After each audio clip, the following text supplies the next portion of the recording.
در سیاسی نوبتی کنگش دپوتات‌های خلق ناحیه سوخت که پیش از آغاز سال نو در تاریخ مجلس‌های حاکمیت ناحیه شده گذشت، مسئله سرفه‌کارانه گذراندن توی مراسم‌ها در ناحیه باز هم مورد محاکمه قرار گرفت. با وجود عمل کردن تدبیر یگانه در گذراندن توی ها قاعده و راهنمایی‌ها و قانون شکنی‌ها به نظر می‌رسند، ولی اعضایان کمیسیون ناحیوی برای پیش گرفتن این حالت ها عموما فعالیت نمیبرند و از پس پنجه نگاه میکنند.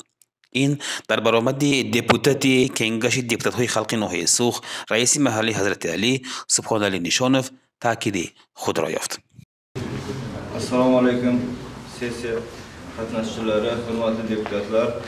Avvalambor sizlarga kirib kelayotgan yangi yillaringiz bilan tabriklayman. O'zimning nomimdan shu saylovchilarimning nomidan ham taklifni men sababsiz qo'yganim yo'q. Mana ijtimoiy tarmoqda ham bilasizlar, kanallarimiz bor. Juda ko'p murojaatlar tushyapti. Boshqa okruglarda ham. Faqat Hazrat Alida qonun ustuvormi? Boshqa mahallalarda qonun nima qilmayapti deb murojaat tushyapti. Kuni kecha Demursatdan tushdi. Mulg'ondan, Chashmadan, keyin birinchi sektor hududidagi Tul tomonidan ham tushdi. Hozir bizlarda chaqiruv bo'ladi-yu. O'sha chaqiruv endi qarorda bir kunda belgilangan hamma yoqda. Bizlarda ikkinchi kunga boryapti ekan o'shalarda. Faqat manda endi bizga kelin bo'lib tushsa, men nima qilyapman? Kelmaysan, bizlarda qonun ustuvor deyapman. Boshqa shu qalada ham, Chashmada ham, boshqa joylarda ikkinchi kunda bo'lyapti. Shunga endi o'rtada biz mahalla raislari, shu prezidentimizning eng quyi pog'onadagi vakillari nima bo'lyapmizda gunohkor bo'lib qolyapmiz. Xuddi ularning shu xalqning nimasida. Lekin aslida shu qonunni ijrosini ta'minlash maqsadida So'x tuman hokimligida ishchi guruh tuzilgan. Bevosita bu mahalla va oilani qo'llab-quvvatlash bo'yicha mana tuman hokimining o'rinbosari Dodo Karimov, mana jensiyatimiz yangi saylangan, keyinchalik shu mutaxassislari boshchiligida bu narsani nazorat qilishlari shart edi shu kungacha. Lekin bularning ishlari umuman qoniqarsiz. Menga vakolat berildimi? Mana xalq sayladimi? Sen deputatsan, bizlarning nomidan gapirasan, men gapiryapman. Talabini borib yetkazadi. Yo'lmi, suvmi, svetmi, boshqa muammosini shu xalqim endi menga ishonib men deputatlikka endi pul bermaydi. Lekin bu vakolat shu xalqni namoyandasi bo'lish ham bu har kimga ham nasib etavermaydi. 3,5 mingta aholidan meni sayladimi? 5,000 aholidan mana misol uchun Hushyordan so'zimizni sayladimi? Buni oqlashimiz kerak. Shuning uchun men shu taklifim shu qoida qonunbuzarliklar shu 5 ta mashina, 3 ta mashinasini o'rniga 10 ta bo'lyapti. Birinchidan shu ota chaqirdi, nima bo'lmayapti. Faqat shu hokimiyat tizimida ishlaydigan, bankada ishlaydigan, moliyada ishlaydigan, shu shifoxonada ishlaydigan, shu o'ziga to'q odamlar, o'shalar tomonidan buzilyapti. Xolos bu qarorning ijrosi. Bu kambag'allar, bechoralar o'zlariga nima bo'lmayapti. Shu yedigan nonni nimasi ham yo'q. Ikkinchidan yana men o'zimning hududidan bir ikkita shunaqa qonunbuzarliklar sodir bo'ldi. O'shanga oydinlik kirib aytayapman. To'yni qaror bo'yicha shu o'tkazmayapti. Bir haftadan keyin mana oldimga kelyapti-ki, mahalla rais sifatida kelib aytayapti-ki, keldimi, yo'q keldimi. Lekin o'ziga to'q o'sha odam. O'ziga to'q sarfni o'sha mevordan nima qilib tashagan. Mana kuni kecha Mulg'ondan borishdi. Ikkita oila o'zlari o'sha nima bo'yicha ajrashgan ekan. Kuyov tomon shu mahalladan odamlar borishdi. Biz chiqdik endi komissiya a'zolari bilan o'sha narsani orqasidan janjallar, televizor, nima shifoner nima bo'ladi, garnitur. O'shalarning orqasidan janjal. Bizning ro'yxatimizda o'sha narsa yo'q, lekin ular kelib talab qilyapti.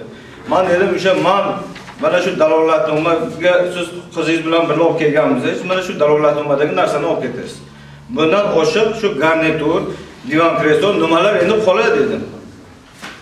Bu haq garda axir. Shuning uchun hamma joyda shu qonun ustuvor bo'lsa, yaxshi. Shu so'zimning oxirida shuni aytmoqchimanki, hurmatli rais, shu qonun ustuvorligini ta'minlamagani uchun mahalla bo'limi, mahalla oilalar qo'llab-quvvatlash, faqat bekorga Telegramga topshiriqlar u bu deb hali aytingiz-ku, bekor shu yolg'on narsani nimaga tashlamasdan borib turib bizni o'rtamizda borib mana men mahallamda zal qilib qo'yganman mana shunaqa.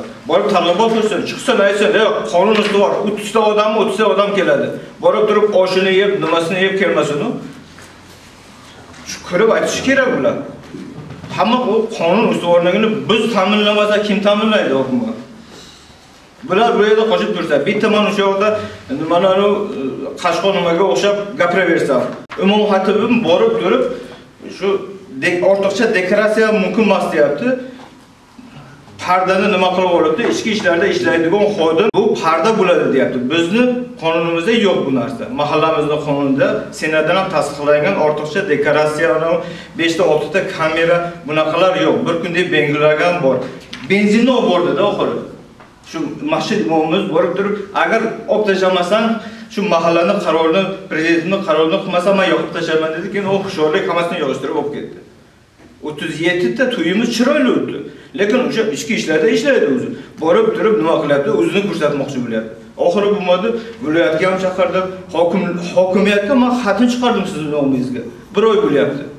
O'shanga mana shunaqa qilgani uchun chora ko'rinyapti. Hamma beharakat ichki ishlarda ishlasa o'ziga-da. Qonli xalq chiqdi hammasi. Majlis qildik 200 ta odam bor. Nima unda shoxi bormi? Shu bizda bo'lmaydimi? Mana shu bir kun deb belgilangan, bir kun deb qolsin deb o'sha hamma nima qilyapti? Men xatni chiqarib beryapman. Uchastka ham daji chora ko'rmayapti. Elektr degan narsa bor, karantin qoidasini buzgan, sira chora ko'rmasdan 1 million chora ko'rish kerak.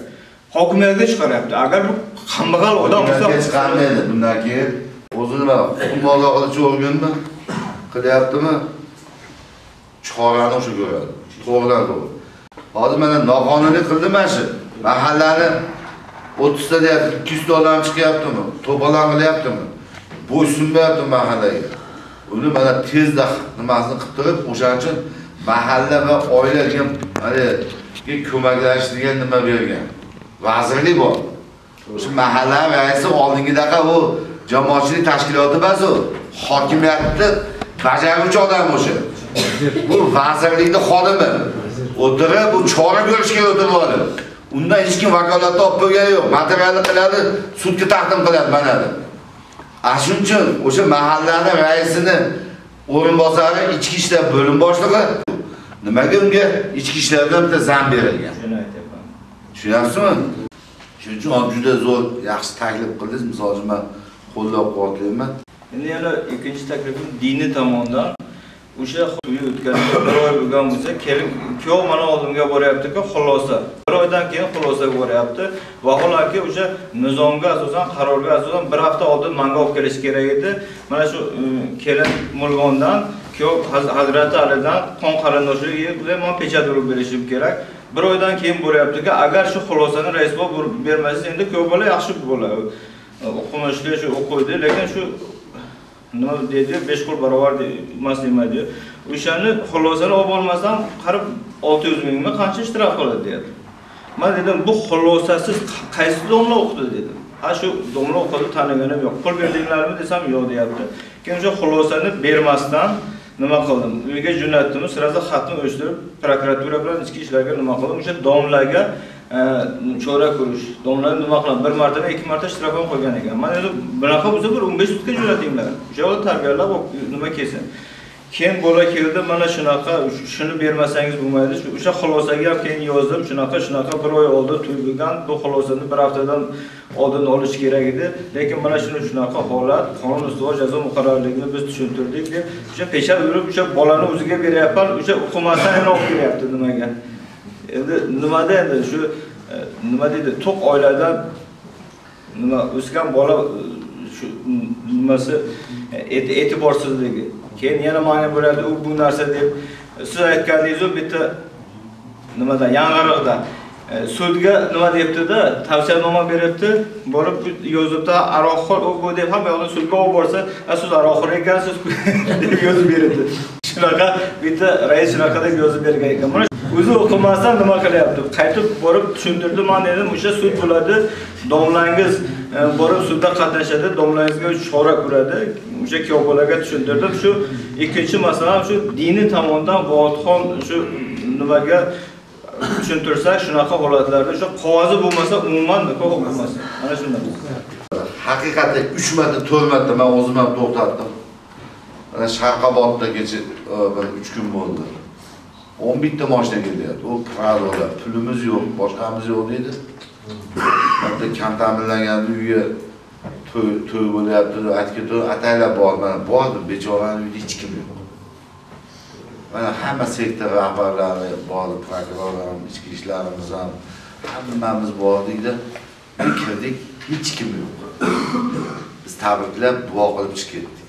Lekin buzayotgan o'sha 4-5 so'm puli bor odamlar buzayapti.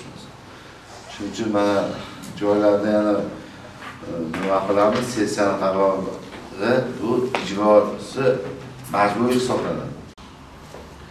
Mana joylarda 10 kun muddat ichida shu to'y marosimlarida qisqartirish bo'yicha prezidentimizning shu qarorlari ham bor, Vazirlar Mahkamasi. Shu qarorning ijrosini ta'minlash bo'yicha ishlar olib borish. صرفکارانه گذراندن توی مراسم ها این مسئله اساسی روز است. چونکه اگر ما توی خود را در اساس تدبیر گذرانیم از این فقط برد میکنیم و خلاص. همین باعث دائما ما بهر اجرای قرار و قانون ها و تدبیر ها از گریبان سر برآورده حرکت کنیم.